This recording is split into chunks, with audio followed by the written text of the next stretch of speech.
difficile definire che cosa si intende per unità pastorale. Con questo termine generalmente si vuole definire quella forma di collaborazione fra parrocchie, fra comunità cristiane, che realizzino quella forma di pastorale integrata che i vescovi italiani chiedono ormai alle nostre diocesi.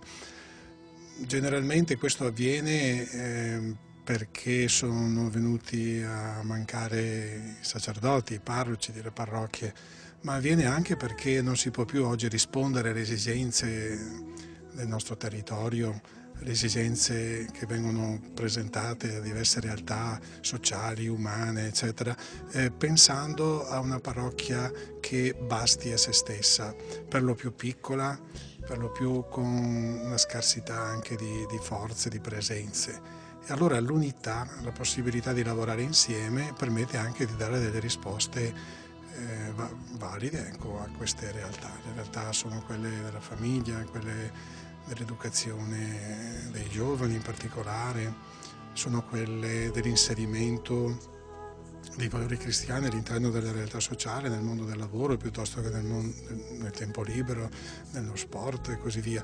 Ora, queste realtà qui hanno bisogno di una risposta che non può venire sempre e solo dal singolo parroco della piccola comunità cristiana, ma da una collaborazione, ecco, fra soggetti, non solo sacerdoti ma anche religiosi, religiose e laici.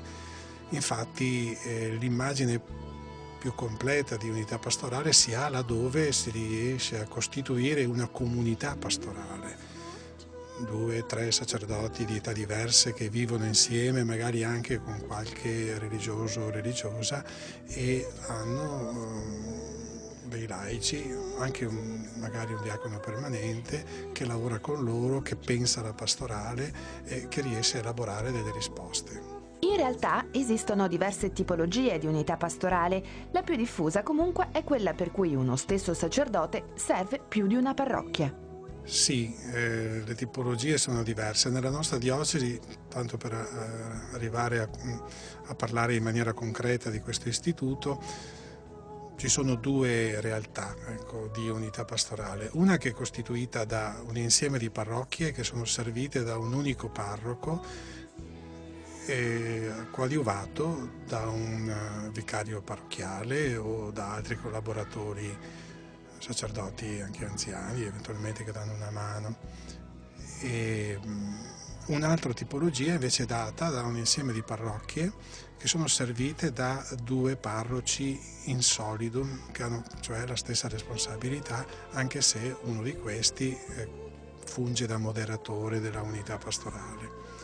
Ecco, nella nostra diocesi di questa seconda tipologia ce n'è una unità pastorale, le altre, tutto sono 13, sono invece del primo tipo, parrocchie servite da un parroco e da alcuni collaboratori. E la risposta dei fedeli com'è? Non solo di fedeli, a volte anche di sacerdoti, i quali ravvisano delle difficoltà a entrare dentro un metodo pastorale che è completamente nuovo, mentre la formazione magari ricevuta è datata, ecco, a un certo tipo di immagine di parrocchia. I fedeli in particolare sentono venir meno magari un punto di riferimento, hanno paura che vengano loro a mancare dei servizi fondamentali come per esempio la messa la domenica e soprattutto, ecco, i fedeli hanno bisogno di essere aiutati attraverso una formazione, il senso della Chiesa, ad accogliere questa novità che sta intervenendo e accogliere gli aspetti positivi, ecco, perché il rischio a volte sia da parte dei preti che da parte dei fedeli è di pensare che a questo si è dovuti arrivare per necessità, per delle carenze, perché le parrocchie si sono ridotte di numero e anche di energie e così via. Mentre si arriva a questo, credo, per, come dicevo all'inizio, riuscire a dare delle risposte più competenti alle esigenze del mondo di oggi. Ecco. E questo bisogna aiutare i fedeli a capirlo, per cui loro non vengono a perdere, ma vengono anzi a guadagnare, perché hanno una pastorale, sono oggetto di una pastorale più qualificata. Il luogo in cui ci troviamo, splendido esemplare di arte barocca, è la chiesa di Sant'Andrea, lungo il corso, a 2 passi dall'imbarcadero. A servire questa parrocchia, insieme ad altre del centro storico, è Monsignor Vincenzo Tosello, coordinatore pastorale per il centro storico e dal 1982 direttore del settimanale diocesano La Nuova Scintilla. Buongiorno a tutti, anche i telespettatori. L'unità pastorale, chiamiamola così, del centro storico di Chioggia, istituita dal Vescovo qualche mese fa, comprende le parrocchie di San Giacomo, Sant'Andrea, San Domenico e Filippini. Il Vescovo mi ha incaricato un po' di seguire questa unità pastorale che è ancora in formazione, diciamo, in certo senso erigenda, ecco, anche perché la parrocchia dei Filippini tuttora rimane con la sua identità. Anche le altre parrocchie in realtà mantengono la loro identità, San Giacomo, Sant'Andrea, San Domenico. Sant'Andrea e San Domenico in realtà già da tempo erano già unite. Una preoccupazione che è sorta subito tra i fedeli era appunto questa: ma adesso siamo meno importanti, magari veniamo discriminati. Ecco, questa paura deve essere sicuramente superata, non ha senso, perché si tratta comunque di dedicarsi da parte nostra, dei sacerdoti, da parte mia, ma anche dei collaboratori, in maniera più omogenea, concorde a tutte le comunità, senza nessuna distinzione, anche se magari il parroco può risiedere in una parrocchia anziché nell'altra, eccetera. Ma nella pratica di tutti i giorni, come viene attuato questo istituto?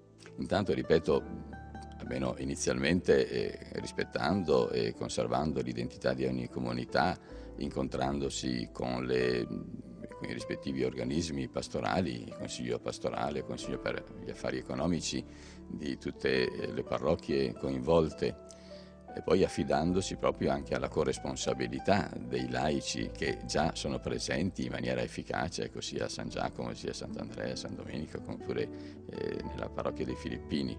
E ovviamente in premessa anche con una collaborazione continua, una consultazione, un contatto continuo tra i sacerdoti responsabili o collaboratori di questa unità pastorale. Qui insieme con me sono incaricati di seguire l'unità pastorale un giovane sacerdote della comunità dei Filippini di Chioggia, un altro sacerdote sempre di Chioggia, che tra l'altro ha l'incarico anche di economo della diocesi, Don Alberto, il padre dei Filippini e padre Tommaso, e Don Cinzio Zennaro, che è stato fino a poco tempo fa parroco di Sant'Andrea e assicura ancora anche la sua presenza. Quindi una collaborazione più stretta tra sacerdoti, ma anche una corresponsabilità da parte dei laici, senza nessuna paura. Quali sono, secondo Monsignor Tosello, le difficoltà maggiori, se ce ne sono?